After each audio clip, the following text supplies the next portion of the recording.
Ya, baik. Assalamualaikum warahmatullahi wabarakatuh. Waalaikumsalam warahmatullahi wabarakatuh. Selamat siang teman-teman. Masih semangat ya? Kok ketawa terus sampean, Mas? Kopinya tadi nambah banyak ya. Ya, hari ini kita sudah masuk ke pertemuan kedua ya. Seperti yang saya ungkapkan minggu lalu. Jadi RPS-nya bisa di cross check di GCR kita. Jadi di GCR itu semua materi saya taruh di situ. Oke ya, sebentar saya cross check. Sambil menunggu GCR, teman-teman di cross check sudah absensi ya di barcode-nya masing-masing. Nah, jadi nanti selain kita kuliah luring seperti ini, kuliah daring dalam hal ini sinkronusnya di sini. Sehingga semua tugas nanti kita taruh di sini ya. Nah, teman-teman, sesuai apa ya rencana yang sudah dipaparkan di awal. Jadi target kita sebenarnya teman-teman ini semuanya ini mampu memahami, menjelaskan tentang sebenarnya apa itu pemerintahan desa, pembangunannya perkembangan seperti apa, dan dalam konteks NKRI ya. Sehingga nantinya ketika habis sambil mata kuliah ini, teman-teman punya naluri yang luar biasa untuk membangkitkan desanya masing-masing. Lebih-lebih syukur-syukur kalau nanti menjadi generasi penerus yang merubah era-era yang sebelumnya, dibilang desa itu kolot, kusam dan sebagainya, tapi kembali kepada smart ya, smart village.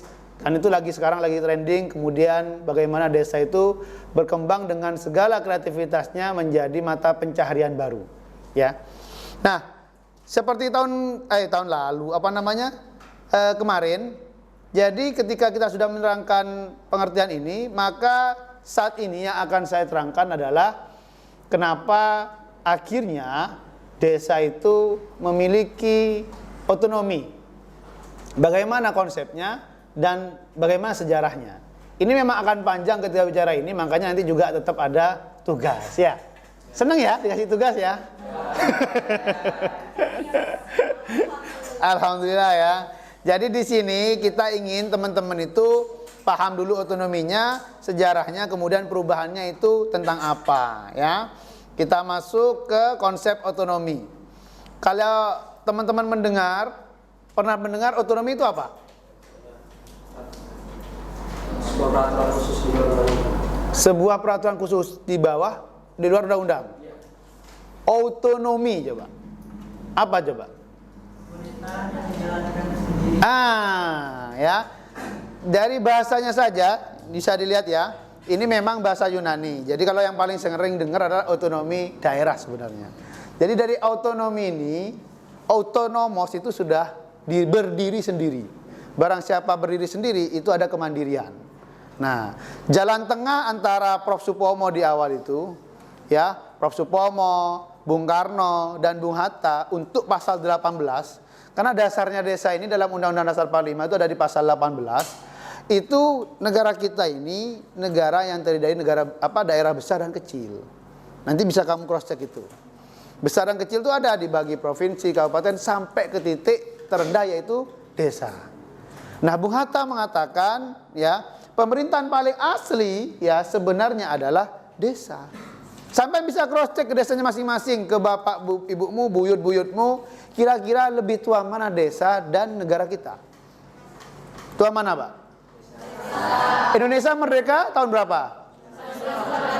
Sekarang umur berapa?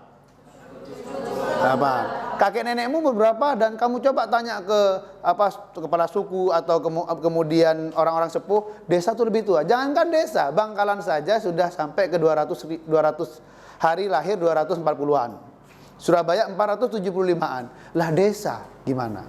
Nah, ini aslinya otonomi, ini memang miliknya desa. Tapi yang jadi negara akhirnya perlu diatur. Nah, ini menjadi haknya desa untuk mengurus dirinya sendiri. Kemudian konsep ini akan dibarengi dengan kewenangan. Ya. Di undang-undang itu sudah dijelaskan pengertiannya. Jadi hak dan wewenang kewajiban untuk mengurus rumahnya sendiri atau urusannya berdasarkan hak asal usul. Kenapa ini menjadi penting? Karena tadi itu Indonesia belum ada, desa sudah ada. Daerah belum ada, desa sudah ada. Tidak hanya di Jawa ya, di Bali, di Sumatera, yang orang Minangkabau, Nagari, Gayo di Aceh, itu sudah ada. Bahkan sekitaran 240-an desa itu sudah punya peranata yang lengkap sebelum negara kita ini berdiri. Nah, ini diatur, diberikan berdasarkan hak asal usul. Kenapa ada hak asal usul? Ada beberapa desa atau hak tradisionalnya yang memiliki perbedaan dengan desa lain. Dan negara mengakui itu. Contoh, saya pernah jelaskan suku Baduy di Banten. Dia bahkan tidak mau ada internet, coba. Iya kan? Kemudian tidak mau menjadi objek wisata. Natural aja gitu loh. Dan kamu cross check datanya ketika pandemi dia nol zero COVID di situ. Kemudian juga ada di pedalaman Dayak, di suku Samin di Bojonegoro, suku Osing, banyak di Bali, peranata-peranatanya masih lengkap semua dan itu berjalan. Nah, di sini kita harus memahami kewenangan yang diberikan. Kenapa? Ini luas. Apa Pak asal usul ini? Oh, banyak ini. Ya. Kemudian lokal berskala desa. Kewenangannya ditugaskan oleh pemerintah, Pemda, kewenangannya diatur oleh pemerintah. Maka ada program pemerintah juga masuk. Apa contohnya? Program Keluarga Harapan. Itu dari pusat, daerah, kecamatan masuk semua. Jadi di sini ada beberapa kewenangan yang dimiliki dan juga ada haknya mereka untuk mengatur dirinya sendiri. Ini Madura ya. Itu di Madura kenalnya apa kalian? Coba, ini kan banyak orang Jawa tuh. Kerapan sapi kenal? Bahasa Inggrisnya apa? Bull racing. Kamu cross check coba di YouTube bull racing. Mbaknya asli mana? Ada di Sidoarjo. Kerapan sapi? Enggak ada. Masnya? Loh, jangan enggak ada dulu. Dari mana? Dari Padang. Ada? Enggak ada. Yang dari Nias ada enggak kemarin? Ada dari Nias? Enggak ada ya? Ini Sidoarjo. Ada lagi yang Jawa Tengah? Jawa Tengah? Dari mana? Enggak ada kan? Enggak ada. Dan di Pamekasan itu masih terselenggara dan rapi dan hampir tiap tahun. Dan ada pengembangannya sapi sonok, teman-teman. Ini ada desa-desanya, bahkan terkenal, sapi yang terkenal itu kalau di Madura dari desa Sapudi atau Podei kalau kata orang Madura. Bahkan mitosnya kalau sapi itu enggak ada, muncul sendiri dari dalam gua. Gitu. Dan kamu pernah cari, tidak ada peternakan terlalu banyak di peternakan sapi di Madura itu. Maksudnya enggak seperti di Jawa dan sebagainya, tapi selalu ada itu. Dan sapi Madura itu terkenal kecil, tetel, teges ya, apa namanya? Padat. Maka sate terbaik itu sate Madura. Dagingnya lo ya, dagingnya. Ingat. Kalau bumbunya mungkin berubah. Jadi tekstur dagingnya itu menurut orang yang senang kuliner atau tahu daging itu bagus. Nah, bisa di cross check nanti main-main ke rumahnya temennya yang orang Madura. Jangan ke saya ya. Nah, karena ini desa, teman-teman. Ini penggabungan dari konteks pembangunan dan desa. Kenapa? Karena Fakultas Hukum telah menentukan scientific visionnya adalah hukum pembangunan desa. Sekarang itu prodi ilmu hukum harus memiliki ciri. Dan kita cirinya ini. Ini berangkat dari teori yang diungkapkan oleh Mukhtar Kusumatmaja atau Prof. Mukhtar bahwa pembangunan itu ya sebagai sarana untuk meningkatkan pembaharuan masyarakat. Maka teman-teman, ketika kita mendengar kasus Rempang misalnya. Dengar ya? Batam, Wadas mau dibangun apapun itu, pasti pembangunan itu akan berimpact, berdampak, ada yang pro, ada yang kontra. Tapi pada akhirnya ada yang menikmati. Ada yang merasa hilang tanahnya. Contohnya sederhana, banyak sekali. Ya, Taman Mini Indonesia, itu dulu diprotes. Setelah jadi, orang datang ke sana. Apalagi pembangunan besar. Ya, Komodo Island, itu diprotes. Tapi sekarang jadi destinasi yang menarik. Apalagi, pokoknya hal-hal pembangunan.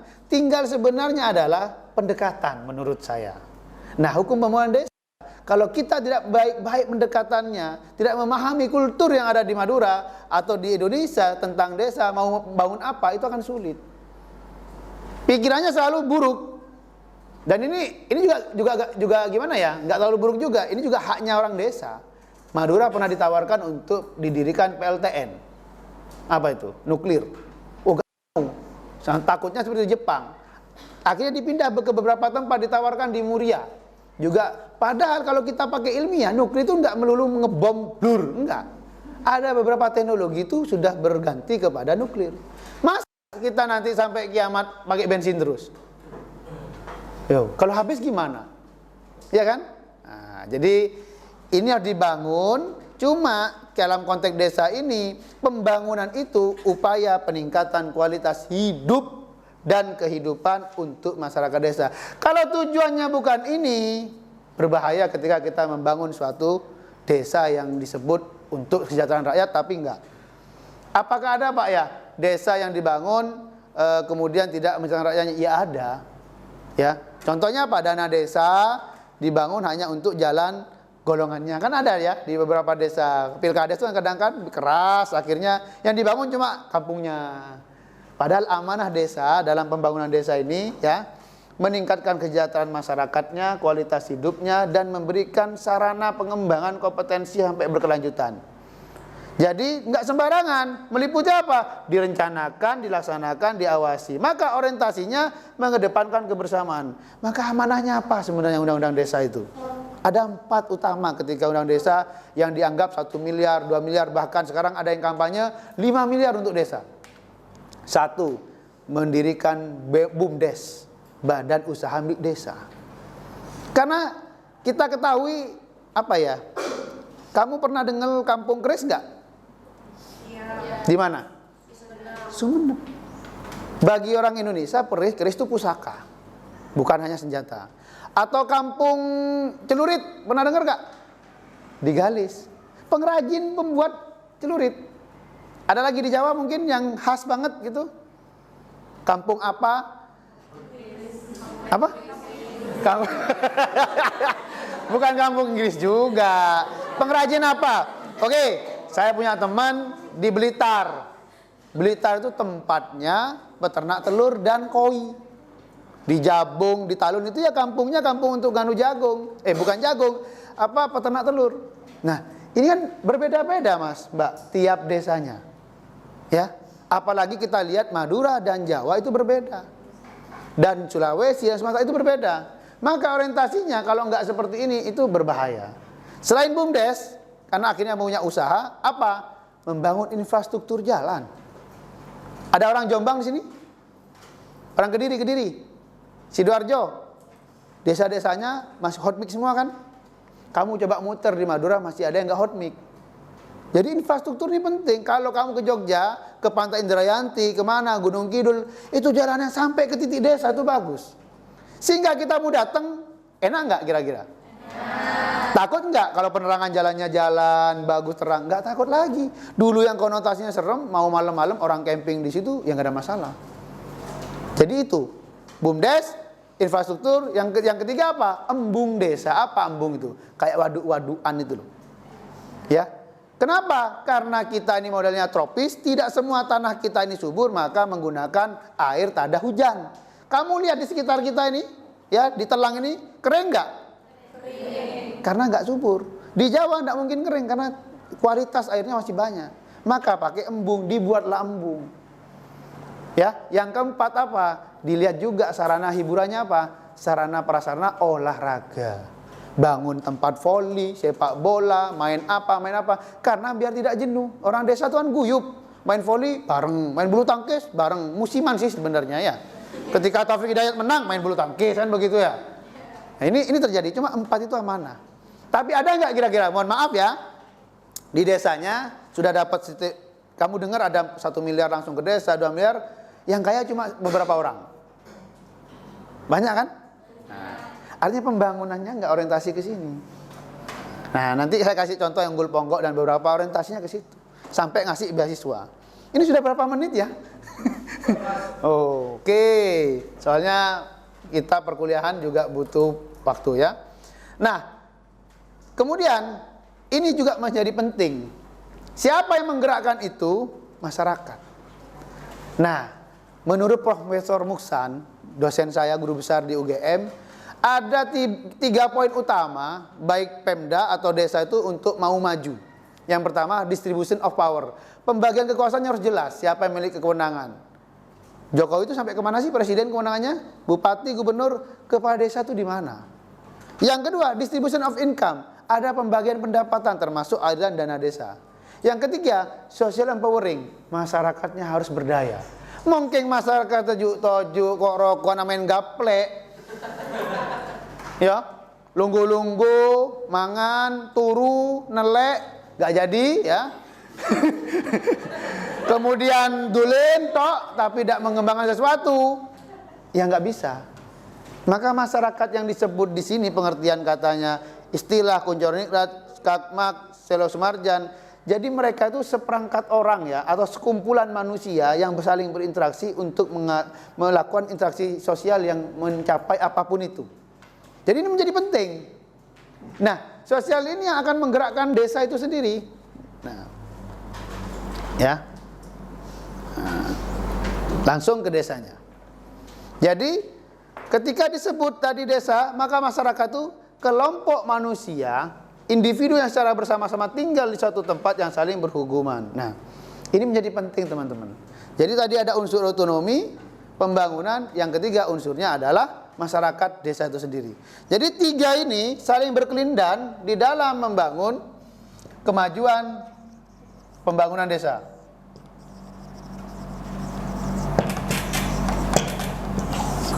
Ini masyarakatnya. Nah, permasalahannya ketika kita bilang desa, ini cenderung homogen. Ngerti homogen? Seragam. Dari keturunan sampai kapan, hampir semuanya itu hampir berkeluarga. Tapi kita lihat saat ini, banyak juga orang sudah tidak melulu menjadi kepala desa di desa atau orang asli desa tersebut. Kenapa? Karena orang itu kadang-kala di desa istrinya, di desa apa. Contoh nyata, saya pernah hasil riset saya, wawancara, di desa Taman Sari Banyuwangi, itu aslinya orang mana kepala desanya? Orang Bangkalan Madura.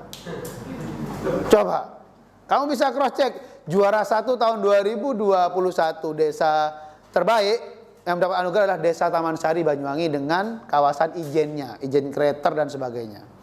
Kamu bisa cross check itu. Itu kepala desanya orang Bangkalan. Saya kan orang Bangkalan. Ya. Kemudian selain itu ada di Pujon Kidul Kafe Sawah, itu juga kepala desanya orang Madura, Bangkalan. Kan Malang itu. Malang, Kabupaten Malang, kok iso orang. Nah, ini membuktikan homogenitas itu sudah bergerak. Mungkin ini adalah sisa-sisa dari dulu transmigrasi itu. Kan banyak orang Jawa di Kalimantan, Sumatera bertransmigrasi, beranak pinak, berkembang biak, muncullah makhluk-makhluk seperti ini. Yang menarik ya itu tadi, saya kaget loh kok bisa orang Madura sukses di tempat luar. Nah, jadi ini teman-teman tiga elemen ini menjadi titik penting sehingga pemberdayaan masyarakat desa ini poin utamanya adalah mengembangkan kemandirian, kepengetahuan, sikap, keterampilan, perilaku, kesadaran, dan mencapai bagaimana kebutuhan masyarakat desa itu terpenuhi. Nah, ini yang menjadi poin utama kita. Kenapa teman-teman harusnya bangga menjadi orang desa. Ada yang malu. Pasti malu kalau kita misalnya disa bang, bener cocok-cocokan begitu. Saya agak pakai bahasa Madura ya biar kalian belajar Madura. Tapi aku iso basa Jawa. Ojo ngenyek aku, wedhus ngerti aku. Ya. Tapi kita juga bisa bahasa Indonesia. Inilah kearifan keindahan yang kita miliki. Jadi teman-teman kalau tidak paham ini, desa tidak mau berdaya, yang tadi nanti akhirnya sudah ya otonomi, dikasih kewenangan, pembangunan ada, inginnya begini tapi ininya nggak jalan, bullshit. Jadi masyarakatnya harus jalan. Maka saya berharap besok-besok teman-teman kembali ke desa. Ya, bukan hanya berlibur di desa. Jadi itu yang menarik, jangan sampai kita kembali ke desa. Nah, kita coba lihat Kafe Sawah. Ini bahkan diangkat sendiri di channelnya Pak Jokowi ya. Era baru Desa Pujon Kidul. Nah.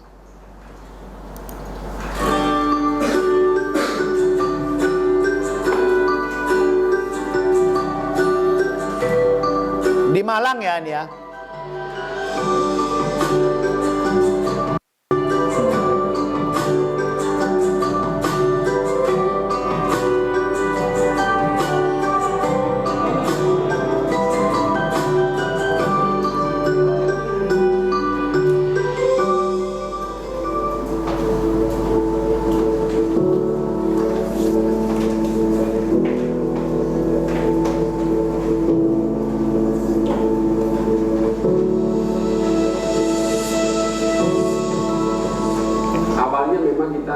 melihat potensi alam, sosial, budaya, pertanian, peternakan yang ada di betul-betul banyak program yang menjadi impian kita sebenarnya yang sudah kita tahan. Ya karena apa? Sangat terbatas dari sisi dana. Begitu dana desa ini muncul.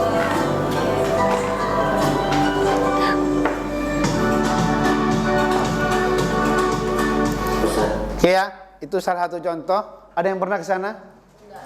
Astagfirullahaladzim. Nanti kapan-kapan ke sana ya. Jadi dari desa yang kumuh. Nah, ini kan perpaduan ya. Dia punya hak untuk ngatur dirinya sendiri. Kemudian ada program pembangunan melalui dana desa, perencanaan atau apapun itu. Kemudian masyarakatnya bergerak. Tadi dibilang apa? Kreatif, motivasi. Lahirlah konsep desa wisata. Pernah dengar dulu kan? Enggak pernah. Desa wisata ini. Taunya orang itu ke desa ini, ke desa itu. Desa wisata. Dengan digerakkan oleh badan usaha, gerak sendiri. Uangnya diputar sendiri. Akhirnya pendapatannya besar, yang menikmati adalah masyarakat desa sendiri. Nah ini yang betul orientasinya dan tujuan negara itu sebenarnya itu. Nggak harus punya Alphard kan, tapi merasa kenyamanan itu penting. Ya, loh, tujuan paling hakiki di dunia ini itu kan sebenarnya kebahagiaan. Paling bagus kebahagiaan adalah kebahagiaan dunia dan akhiratnya. Bukan hanya pingin pakai apa, atau punya apa, tapi nggak merasa nyaman, hutang di mana-mana, stres. Ya, ada lagunya di Roma Irama itu, gali lubang, tutup lubang, pinjam uang, bayar utang. Lotik mare, lesoh. Ya kira-kira itu pemahaman tentang bagaimana konsep pengertian kemarin itu. Nanti kita akan lanjutkan dengan sejarah pemerintahan desa. Tapi yang pasti konsep pemahaman otonomi harus tahu kenapa dipadankan dengan pembangunan. Kemudian masyarakat, maka hukum pembangunan desa sebenarnya mengantar kita untuk mempelajari bagaimana kumpulan aturan itu mengatur tentang desa itu untuk berkembang dari sisi rencananya udah diatur. Ini akhirnya pengaturannya semakin jelas. APBD itu kan setiap 6 tahun atau 5 tahun ya. Kemudian rencana pembangunannya apa? Misalnya udah direncanakan per 6 tahun, setahunnya ngapain? Nah, itu Pak tadi itu orang Madura. Coba di Malang. Nah, ini yang kita banggakan, artinya apa? Sekarang tidak jadi homogenitas lagi, tapi siapapun itu bisa menekan urbanisasi, memberikan lapangan pekerjaan dan sebagainya. Kira-kira itu ya pengantar, dan nanti mungkin ada pertanyaan. Mbak, kemarin mau nanya ya sampean ya. Silakan Mbak. Baik, terima kasih atas kesempatan yang bertanya. Mengenai itu Pak, di PPT yang sudah dijelaskan tadi, salah satunya pembangunan desa itu untuk semua menjadi karena itu tidak. Faktor itu selalu banyak, ya. Paling sederhana faktor itu dari apa? Dari luar sama dari dalam. Kalau disebut SDM berarti dalam desa itu sendiri toh, bukan dari pendanaan dari pemerintah. Itu iya. Jadi masyarakatnya kita ada perbedaan ya. Setiap daerah, setiap lokasi ada perbedaannya. Nah, SDM di Madura itu bukannya nggak ulet. Orang Madura terkenal ulet. Ini kita bicara desa wisata di Madura, ulet dan sebagainya. Cuma kadangkala mungkin yang perlu ditata adalah mindset, cara berpikir bahwa sesuatu itu nggak langsung harus hasilnya saat itu. Hasil riset saya mengatakan itu, mau melimpah nih kekayaan ini misalnya dari nelayan, dari sisi nelayan, akhirnya dia berkembang menjadi desa wisata. Ya, nelayan di Sampang, di Sumeneb, one day fishing, saya mancing hari ini, saya dapat hasil. Itu memang pada umumnya. Tapi di beberapa desa, Lon Malang misalnya, ketika air itu pasang, masa dia mau mancing atau nyari ikan, kan nggak bisa. Di situ dia mulai tergerak untuk membuat tanaman mangrove pertamanya. Mangrove ditempeli, ditumbuhi, akhirnya sekarang jadi Lon Malang itu. Sama seperti di kebun Dadapan Timur di Sumeneb. Ini riset saya, Mas Aji itu pertamanya adalah bekerja di galangan kapal di titik mana gitu. Tapi dia punya hobi mentor. Tahu mentor? Nyari kepiting bakau, kepiting laut begitu. Ya, maka dari itu dengan mentor akhirnya dia mempelajari, ini mangrove-nya bagus. Lahirlah mangrove kebun Dadapan Timur. Jadi Mbak Imelda, betul SDM mempengaruhi tapi tidak semuanya. Tapi mindset ini bisa dirubah dengan apa yang tadi SDM itu? Pendidikan. Sudahlah. Itu yang bilang Nelson Mandela, kita dan pendidikan bisa merubah apapun. Risalah Nabi apapun semuanya kan dari belajar akhirnya tahu. Maka teman-teman saya akan minta kembali ke desa. Pendidikan itu yang akan merubah semuanya. Gak emosian, enggak, tenang. Kalaupun emosi itu ada waktunya, tempatnya. Kemudian bergaul, mudah menerima, mudah memberi masukan. Pada akhirnya yang diinginkan tadi, bahwa pembangunan desa itu untuk ini nah, kualitas, kan ini poinnya di undang-undang, upaya peningkatan kualitas hidup untuk sebesarnya ini tercapai.